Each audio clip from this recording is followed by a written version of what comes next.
Welcome back to Fast Gadgets. Today we're going to talk about the iPhone SE. Been using the phone now for about 2 to 3 weeks, and I wanted to let you know what my impressions were, keeping in mind that for me this is the first time that I've actually used an iPhone ever, so some of the things that I'm going to bring up are really about iOS and less about the iPhone SE. So I'm going to try to keep it limited to the iPhone SE, but I may have a couple of things in there that I don't like about the iOS, which I feel is a part of the phone, so it makes sense. First things first, one of the things I really like about it is the ability to be in the Apple ecosystem. So I've got notes that I've typed up on my Mac, and now I can look at them right on the phone and be able to use those notes. Now, it really wasn't that much different than using Google Drive. And the one thing I do like about Google Drive is the ability to get access to my notes on Google Drive on literally any device, including the iPhone SE or an iPhone or the MacBook or Linux or a PC or an Android phone. Whatever I really need to use, I actually can get access to those notes. So I don't think I'm in a position where I'm going to upgrade the iCloud storage, but overall, it's still pretty cool. I gotta admit, I do like it. Now, this particular phone is interesting. It does have what they call a Retina display. It is a 4-inch diagonal 1136 by 640 pixel screen, which is really quite nice. But dots per inch total resolution, just so you know, is 326 pixels per inch. In comparison to my Super AMOLED display that came with my Galaxy Note 4, it comes in at 518 pixels per inch. So close up, it definitely looks better. And quite frankly, even at a distance, in my opinion, it looks better. But I'm not gonna lie, this display for me is beautiful, and I do like it. It's full sRGB standard. It has the A9 chip with 64-bit architecture and an embedded M9 motion coprocessor. So this particular unit I was able to get with 64 gigabytes. Now, if you go to Apple's store, you'll see that the phones, when they in the iPhone SE, are only available in 32 and 128 gigabyte.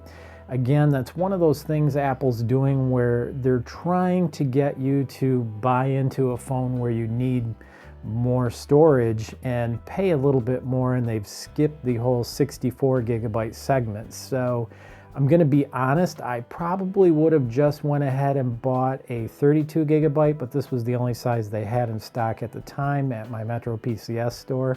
So I went ahead and purchased the 64 gigabyte. I'm actually glad I did, because I have been shooting some video in 4K just to experiment, and it does look very nice actually. And I have some pictures also I'll show you, and I'll grab a clip of video on this phone and we'll have a look at that as well in 4K. So this whole video is going to be shot in 4K so you can get an idea of how well it does. All right, it's time for some video on the iPhone SE. So what you're seeing, of course, is the selfie cam, and I did set it for 4K, and we're going to have a look. We'll do a comparison between this and the footage that we got with the 4K off of the Galaxy Note 4. I have a feeling they're going to be totally comparable and there's not going to be any issues. So I'm going to end this video, switch it around, and we'll have a look with the forward-facing cam and see how it is. All right, this is the forward-facing cam.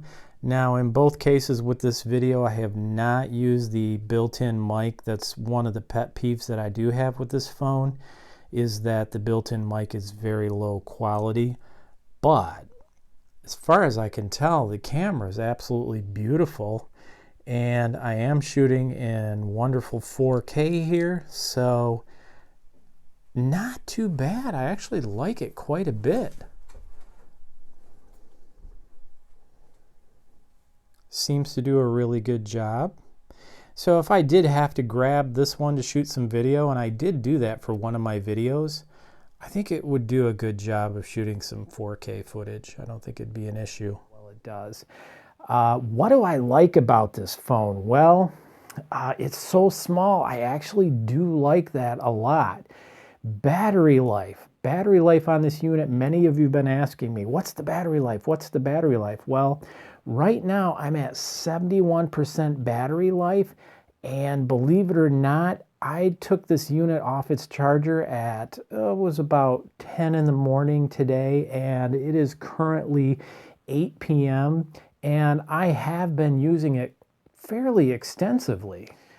We've already talked about the camera. It has a 12 megapixel camera, and to me it does absolutely fantastic. I really like the ability to do slow-mo. I haven't had a chance to experiment with it yet, but I will at some point.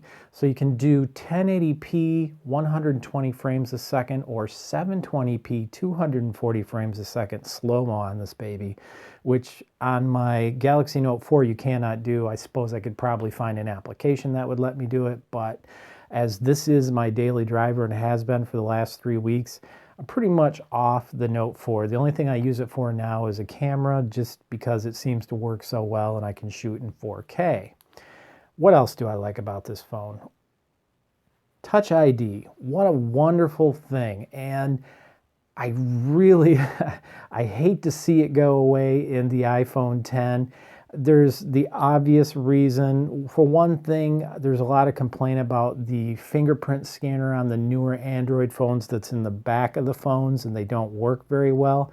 I have heard of one phone I was watching a review that actually has a side power button, and it has the fingerprint scanner right in the button, so you just put your finger on the button and then it scans. The thing about the fingerprint scanner is it's incredibly accurate and very, very easy to activate and get access to your phone. The other thing that it's really nice for is activation and authorization in applications. So you can go into your banking app and authorize access right away. If you want to make a purchase on Amazon, you just use your fingerprint ID. Same thing for the App Store. If I go into the App Store, if I want to make a purchase, I can just go ahead and use my fingerprint ID. Now, the thing about all this Touch ID, technically speaking, I'm against using that because you can be compelled legally to give your finger so that the phone can be open.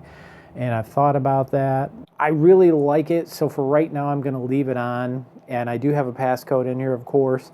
So possibly I might disable it in the future, but for right now, I'm experimenting with it and learning about it, and I really do like it. Now, I did mention battery life and how well it's been doing. Still at 71%. I've been at it all day. I've been watching videos and doing all kinds of things with it, and it just handles it really, really well. I cannot believe the call quality on this phone. Now, many millennials will say, it doesn't really matter to me because I hardly make any calls. The thing is, when I do need to make a call, I absolutely need to be able to understand clearly and hear what that person's saying. But more importantly, getting the calls, this phone does way better than the Note 4 did. Now, to be fair, the Note 4 was an unlocked phone for AT&T. I don't know if that would have an effect or not. The Metro PCS person did claim that it does. I'm not sure that I believe him necessarily, but I will say this phone's call quality, the ability to get those calls are beautiful. I really like it. So it's got a small speaker here on the very bottom, and see if you can see that. Let me get it in. There we go. So I'm assuming this larger one here is the speaker and this is the microphone. Of course, it's got the headphone jack, which I absolutely love, and the lightning port, which is fine. I don't mind having a special cable. At some point, I'll get a phone that'll have USB-C, and that'll be great. But that speaker is actually very nice. It sounds very good, very clear. It's not tinny. It has a little bit of bass. If there was one complaint I would have about it is that it's not quite as loud as I would like to be. And when I do turn it all the way up, there is some distortion that you can hear. So I usually go one level down from all the way up. Okay, I'm going to play a podcast for you so you can hear how this sounds. I'm going to go and put it up to the phone. I'm going to turn the audio up to just 1 bar below max, and we're going to see how it does. That's 100 million listens, 100 million quiet moments, and 100 million chills. And I am so proud of you for making that happen. Okay, now I'm going to turn it all the way up. And we're going to listen again and see if you can hear the distortion. Second, we're fast approaching the gift-giving season, and I wanted to point out that there's a whole online store of lore merchandise. So aside from that, sound is great. I don't see that I have to have it all the way up. The thing about it is it is a little bit quieter than my Galaxy Note 4, but the sound quality is far better. So I'm willing to forgive that little problem. The phone does not have a problem integrating with my Samsung Galaxy Frontier S3 watch. However, for some reason in the app, I get all the information except for the number of steps that I've put in. I haven't quite figured that out yet.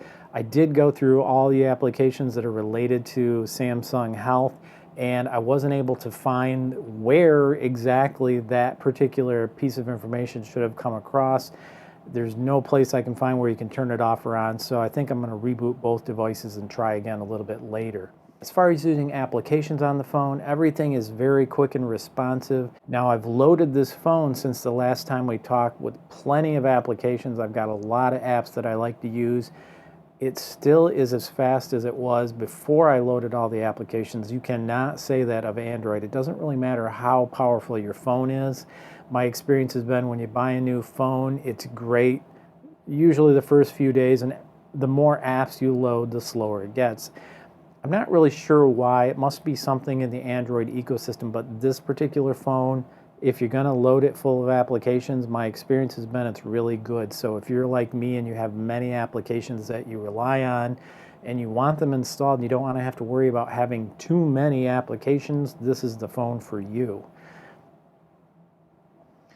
So I'm looking at my list of dislikes here, and there really is only one that has anything to do with the phone itself, and that is the screen resolution. Again, I'm used to having the Note 4 with the Super AMOLED display, or it might just be OLED, I honestly don't know, but it's beautiful, it's high contrast, and it's 518 pixels per inch, where this one comes in at just over 300 pixels per inch. So I can see the difference, especially with my new glasses. It makes a big difference. All my other pet peeves, thinking about it now and looking at my list, organization of apps on the home screen, I really wish I could move them exactly where I want them. I'm kind of surprised iOS is still having that particular design flaw, because I do consider it a design flaw.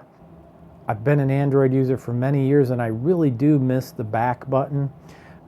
I don't like that I have to go all the way up to the top corner just to go back. I miss just having that back button right within reach, just thumb's reach. Anything that's in thumb's reach to me is a great design concept. Anything where you have to go further up is a problem. Now, I do like that I can get easily into the control panel with just a swipe up.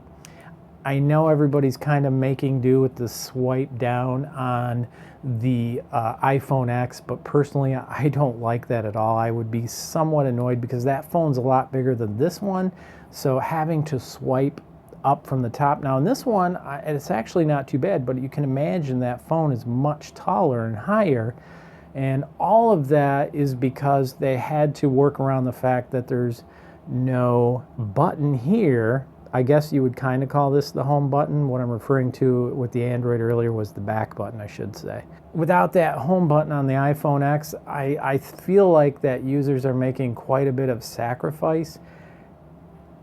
I'm not concerned whatsoever for the Bezel List display. To me, it's silly to get rid of all this beautiful functionality that's built into this phone, including the home button and all the things that it can do. I'm logged in. Of course, I can double tap and I can get access to all the apps I have open, and I can close all those apps one at a time or all of them, whatever I want, basically. And to me, it's a real shame to get rid of all these feature-rich tools and capabilities that are here with the home button and Touch ID. So the bottom line is, I am really happy with this purchase. It is a very sprightly phone. We'll see how long that A9 processor lasts and whether or not it'll keep going and be able to be as fast as it is right now. But definitely enjoying this phone, and I found it to really work well for me. It's a good replacement tool for me from my Galaxy Note 4, and I still have the Galaxy Note 4 if I want to use it for whatever functionality that I might enjoy, like maybe consuming media like video or something like that. So if you were thinking of picking one of these up and you want to save a few bucks, I got the 64 gigabyte version for $299. I'm not sure if you'll be able to find that. The 32 gigabyte at Metro PCS local store here was $199, and the 128 gigabyte, I honestly didn't even ask, so I'm not sure how much that is. But to me, $199 to $299 is the sweet spot for a phone. And wow, I really like Touch ID. I cannot imagine not having Touch ID. I just don't think I'm gonna like it in a phone in the future. So I don't know. We'll see what happens. Maybe Apple can figure something out. They can put some kind of Touch ID on the new screens and make it functional so that we can have Touch ID once again on our phones. I really hope this was useful for you. If it was, like, subscribe, and share. If not, leave me a comment. If you did like it, leave me a good comment. I always appreciate that. And I'll see you next time on Fast Gadgets.